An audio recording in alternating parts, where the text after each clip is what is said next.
সরকারকে চাপে রাখতে চায় বৈষম্য বিরোধী ছাত্র আন্দোলন। শুধু চাপে রেখে কি কাজ হবে?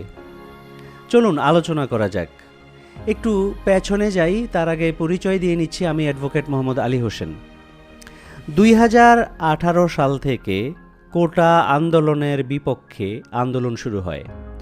যারা ওই সময়ে আন্দোলন করেছিলেন তারা কেউ কেউ এখন রাজনৈতিক দল গঠন করেছেন। আপনারা জানেন যে নূরের নেতৃত্বে গণ অধিকার পরিষদ রয়েছে।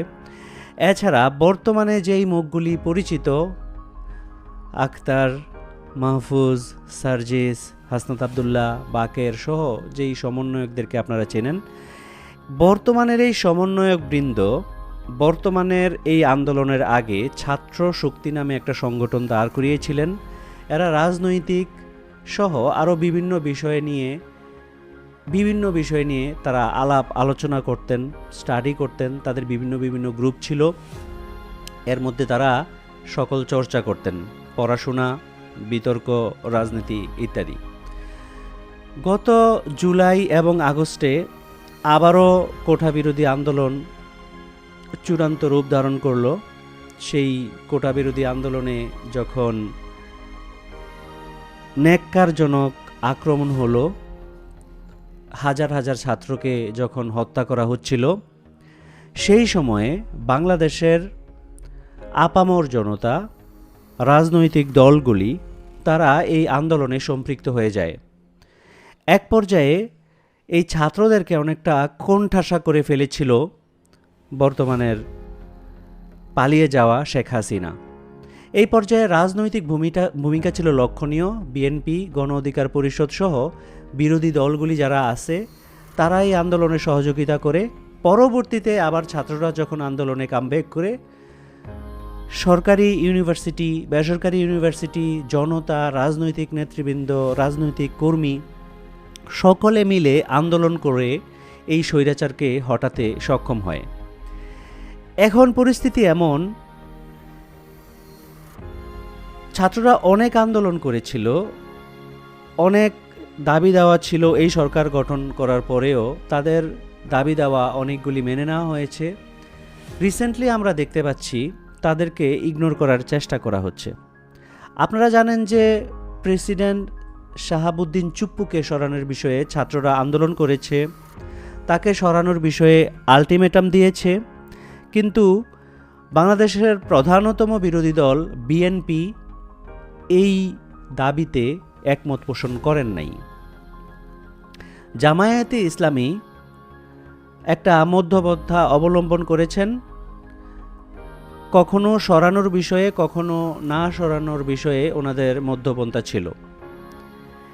এরপর আপনারা জানেন যে বর্তমানে যেই উপদেষ্টা দুইজন নিয়োগ করা হলো, তাদের মধ্যে ফারুকী এবং শেখ বশিরের বিষয়ে আপত্তি ছিল এই যে ওনার ভাই শেখ হাসিনার আমলে 4 বার এমপি ছিলেন এবং শেখ বশির সাহেব নিজে একজন ব্যবসায়ী, উনি ব্যবসায়ীদের স্বার্থ রক্ষা করতে পারেন। এছাড়া ওনাকে যেই মন্ত্রণালয় দেওয়া হয়েছে, ওনাদের পাট মন্ত্রণালয় বা পাট রিলেটেড বড় ধরনের বিজনেসেস রয়েছে, সো কনফ্লিক্ট অফ ইন্টারেস্ট থাকাটা খুবই স্বাভাবিক। এছাড়া এই আওয়ামী সংশ্লিষ্টতা, এছাড়া ফারুকীর বিরুদ্ধেও আওয়ামী সংশ্লিষ্টতা ইত্যাদি কারণে তাদের বিষয়ে বৈষম্য বিরোধী ছাত্র আন্দোলন অনেক আপত্তি করেছে। আমরা যতটুকু জানতে পেরেছি, বিএনপিরও মনে হচ্ছে তাদের বিষয়ে আপত্তি রয়েছে। বৈষম্য বিরোধী ছাত্র আন্দোলনের ছাত্রদেরও এই দুইজনের বিষয়ে আপত্তি রয়েছে। তাহলে বর্তমান অন্তর্বর্তীকালীন সরকার কাদের কথায়, কাদের প্ররোচনায়, কাদের প্রেসক্রিপশনে এই দুইজনকে নিয়োগ দিলেন? এইখানে বৈষম্য বিরোধী ছাত্র আন্দোলন বলতে চাচ্ছে যে তাদের সাথে আলোচনা না করেই নিয়োগ দেওয়া হয়েছে, ভবিষ্যতে তারা সরকারকে সহযোগিতা করবেন না, বিপদের দিনে এগিয়ে আসবেন না, বা তাদের মধ্যে কিছুটা মান অভিমান হয়েছে। গতকালকেও আমি সার্জিসের একটা টক শো দেখছিলাম। ওনার বক্তব্যটা ছিল এরকম যে ওনারা বৈষম্য বিরোধী ছাত্র আন্দোলনে যারা আছেন তারা সরকারকে প্রেশার দিয়ে যাবেন। এখন কথা হচ্ছে যে আপনারা আসলে প্রেশার গ্রুপ হিসেবে কতদিন থাকবেন? জাতীয় পার্টি শেখ হাসিনার আমলে বিরোধী দলেও থাকতেন, সরকারেও অবস্থান নিয়েছিলেন। এখন আপনাদের বিরুদ্ধেও এই ধরনের অভিযোগ আসতেছে, আপনারা সরকারেও আছেন, আবার সরকারকে প্রেশারও দিচ্ছেন, বিরোধী দলের ভূমিকার মতো পালন করতেছেন।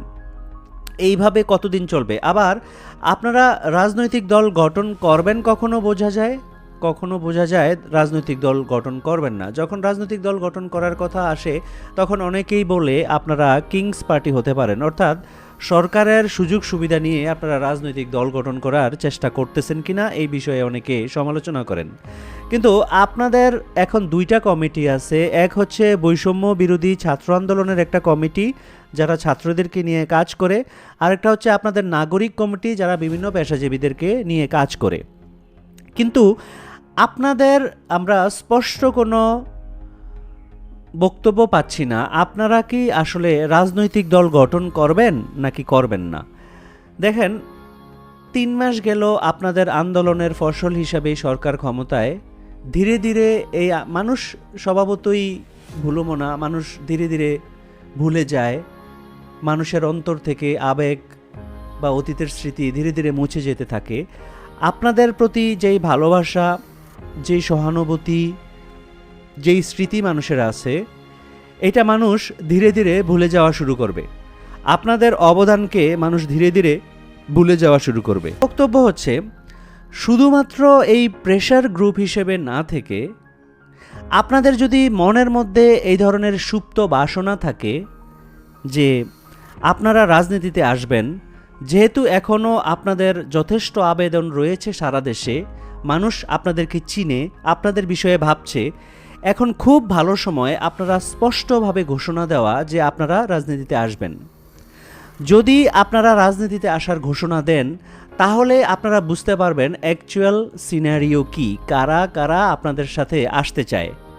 দেখেন, আপনাদের সাথে যারা আন্দোলন করেছে তারা জামায়াতে ইসলামী ছিল, বিএনপি ছিল, অন্যান্য দলের নেতৃবৃন্দরাও ছিল।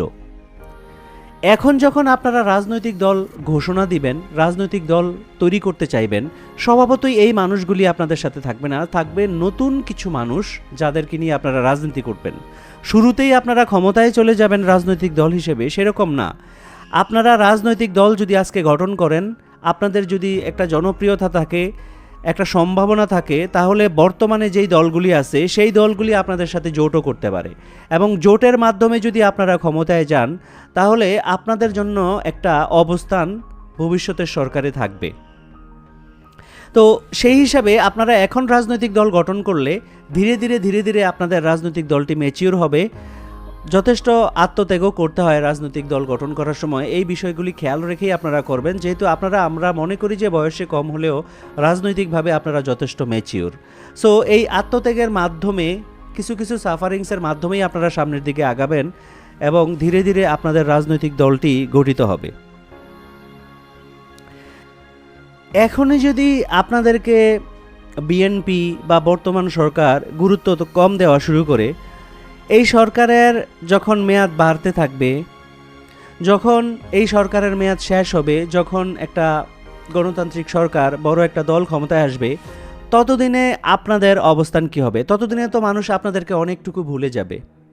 ততদিনও যদি আপনারা রাজনৈতিক দল গঠন না করেন, তখন আপনাদের এই যে প্রেশার দেওয়ার ক্ষমতা বর্তমানে রয়েছে, ভবিষ্যতে এই প্রেশার দেওয়ার ক্ষমতাও কমে যেতে পারে।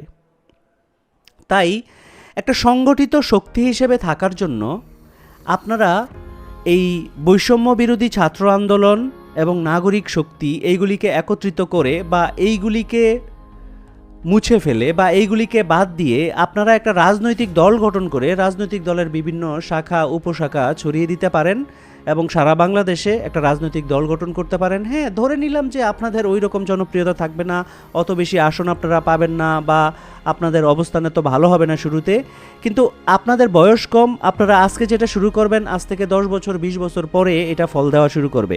আজকে গাছ রোপণ করলে ফল পেতে পেতে 10 বছর 20 বছর লাগতেও পারে। কিন্তু আপনারা যদি সময় নষ্ট করেন তাহলে আপনাদের আবেদন মানুষের কাছে ধীরে ধীরে কমে যাবে। যখন আপনারা রাজনৈতিক দল গঠন করতে চাইবেন 2 বছর 3 বছর পরে, তখন হয়তোবা it will be too late.